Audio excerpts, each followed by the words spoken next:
Sa kalabasa ako nagsaing at grabe, ang sarap. Buti na lang, may nabili kaming native na kalabasa. Nagtakal na nga ako ng 2 cups ng denorado rice. 4 na beses kong hinugasan yan para naman maalis kung may natitira pang pesticide o kung anumang chemical. Pagkatapos, nilagyan ko na ng purified water. Ibababad ko muna. Hinugasan ko nga ng sobrang buti itong ating native kalabasa. Hatiin at tanggalin ang mga buto sa loob.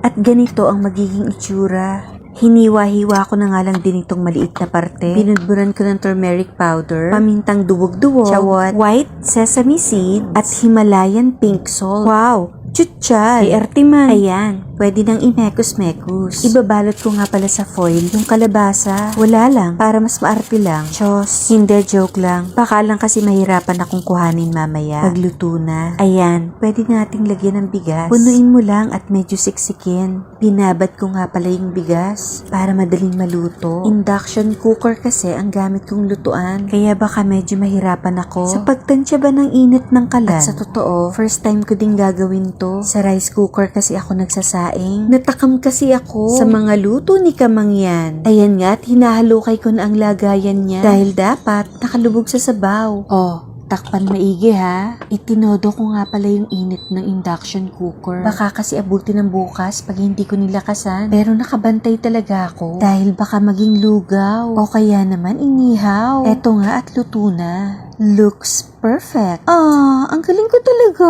Ewan sa'yo, inabot din pala ng halos 2 oras. Preparation na yun at pagluluto. Ang bagal mo kasi. In fairness, saktong-sakto ang luto. Pero sa totoo, sunog yung ilalim. Nahirapan talaga ako magtansya ng init ng induction cooker. At sa totoo, hindi naman talaga ako marunong magluto.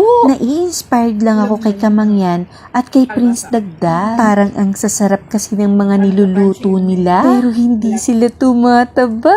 Ay sus! Asa ka pa. Ayan nga at nagkakapaso-paso na ako. Nagmamadali kasi kami kumain dahil pauwi na tong kasama ko. Pero parehas nga naming nagustuhan yung luto ko. Malinamnam kasi at malagkit-lagkit yung kalabasa at ang tamis. Wala nga pala akong nilagay ditong asukal ha. At wala ring betchin. Masarap na. Kahit walang ulam. Pati nga pala yung balat ng kalabasa, kinakain namin ha. Medyo malutong, pero masarap din. Hindi mapait. Hindi nga pala ako mahilig sa kalabasa. Pero ngayon, parang favorite ko na. Feeling ko, kahit mga bata, magugustuhan to.